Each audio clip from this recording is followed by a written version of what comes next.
ඔයාලට මතකයිද කියලා බලන්නකෝ මෙන්න මේ වීඩියෝ එක. මට චූටි දුවෙක් ඉන්නවා. ඒ දුව ඊයේ දවසම ආහාරවත් ගත්තේ නැහැ.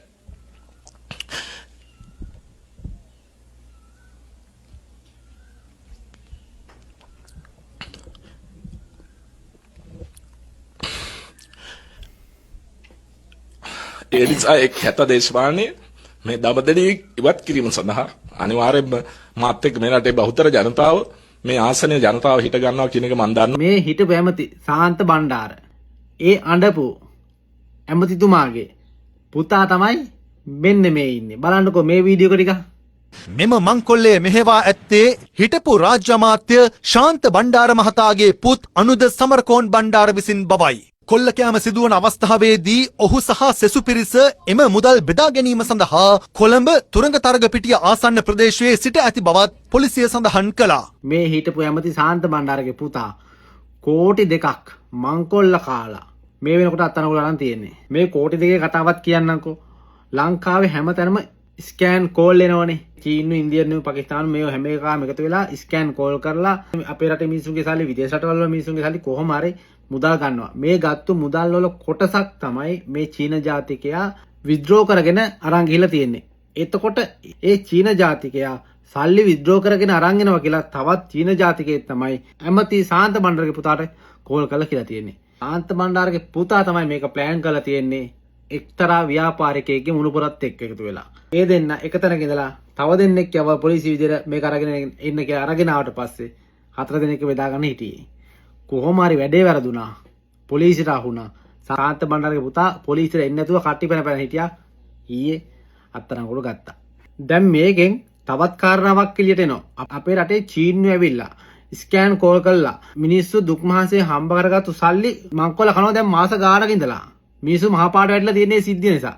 දැන් මේකෙන් තව දෙයක් ඔප්පු වෙනවා. අපේ රටට වෙලා මේ චීනු කරගෙන යන ස්කෑන් කෝල් මගඩිය ආස්සේ අපේ රටේ දේශපාලකයන්ගේ ළමයි සහ ව්‍යාපාරිකයන්ගේ ළමයි ඉන්නවා කියලා මේකෙන් ඔප්පු වෙනවා. කොහොමද ගේම? තාත්තලා රටේ දේශපාලකයෝ වෙලා මුළු රටක් සමාජයක් කෑවා. දැන් උන්ගේ ළමයි රටේ ඉතුරු ටිකයි සමස්ත සමාජයයි කාලා විනාශ කරනවා. මේ සාන්ත බණ්ඩාරගේ පුතා විතරක් නෙමෙයි. බහුතරයක් දේශපාලකයන්ගේ ළමයි ඕක තමයි කරන්නේ. එක්ක හොරකම් කරනවා, එක්ක මිනි මරනවා, එක්ක මංකොල්ල කනවා, එක්ක මත්ද්‍රව්‍ය විකුණනවා. එහෙම නැත්තම් කප්පම් ගන්නවා. බහුතරයක්ගේ ළමයි ඕක තමයි කරන්නේ. ඔයාලට මතකනේ මර්වින් සිල්ලාගේ පුතා ඒ කාලේ ක්ලබ් ගානේ ගිහිල්ලා මත්ද්‍රව්‍යත් එක්ක අහුවෙලා අත්අඩංගුවට ගත්ත කීපාරක්.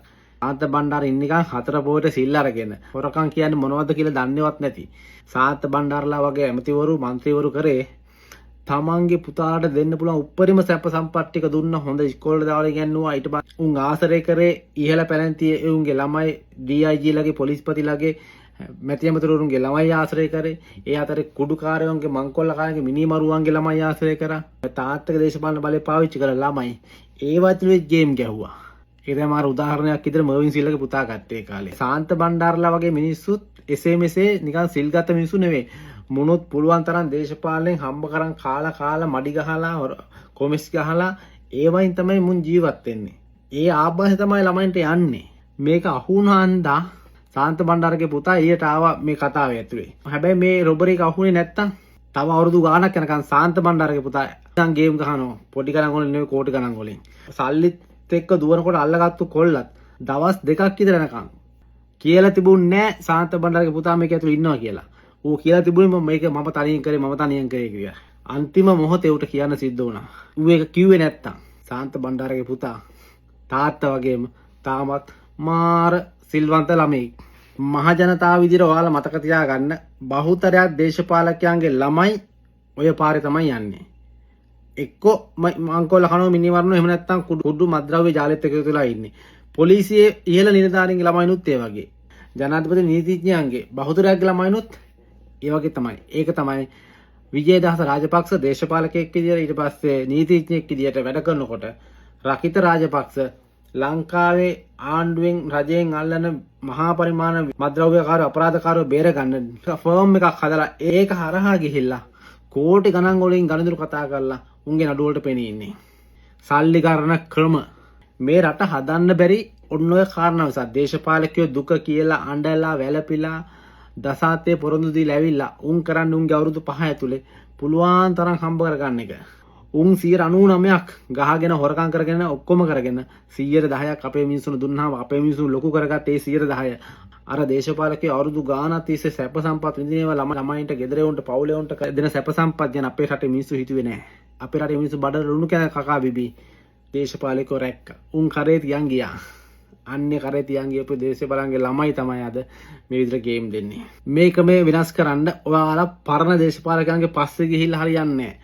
පරණ දේශපාලකයෝ රට කාපේ උන් කරේ තියන් ගිහිල්ලා හරියන්නේ නැහැ. මොකද ඔය කලින් හිටපු බහුතර දේශපාලකයෝ දේශපාලකයෝ දේශපාලනය කරනකම් පාර්ලිමේන්තුවේ ඉන්නකම් දේශපාලනයෙන් දිනනකම් උන් ඒක ඇතුලේ ගේම් ගහනවා. උන් දේශපාලනයෙන් පරාදුනහම උන් හදාගත්තු සමාජ වටපිටාව මුල් කරගෙන උන් ඊට පස්සේ ගේම් ගහනවා. එක්ක හොරකම් කරනවා, එක්ක මිනි මරනවා, එක්ක මංකොල්ල කරනවා, එක්ක කුඩු ව්‍යාපාරය කරනවා. උන් ඒවයින් අහු වුණත් උන්ගේ කලින් තිබිච්ච සම්බන්ධතාවත් එක්ක උන් එළියට එනවා. මේ MPP ආණ්ඩුව තිබුණ නැත්තම් සාන්ත බණ්ඩාරගේ පුතා අත්තනගොඩ ගන්නෙත් නැහැ. සාන්ත බණ්ඩාරගේ පුතෙක් කෝටි දෙකක් හොරකම් කළා කියලා එළියට එන්නෙත් නැහැ. මතක තියාගන්න. මේ ආණ්ඩුවෙන් අම්මා තාත්තද ගෑනිද මිනිහද දරුවද කියලා බලන්නේ නැහැ. හොරකමක් කරොත් ඒකට දඬුවම දෙන්න පොලිසියට ස්වාධීන අයිතිය දීලා තියෙන හන්දා සාන්ත බණ්ඩාරගේ පුතා එළියට ආවා නැත්තම් ඔය හොරකම ඇතුලේ සාන්ත බණ්ඩාරගේ පුතා නැහැ. එහෙමයි කලින් තිබුච්ච දේශපාලන වලට පුළුවන් නම් ඔන්න ඕක තේරුම් ගන්න. ආයේ කවමදාවත් ඔය පරාජිත දේශපාලකයෝ පාර්ලිමේන්තුවේ වන්න එපා. එහෙම එව්වොත් වෙන්නේ අපිම අපේ වල කපා ගන්න විතරයි. පුළුවන් නම් තේරුම් ගන්න.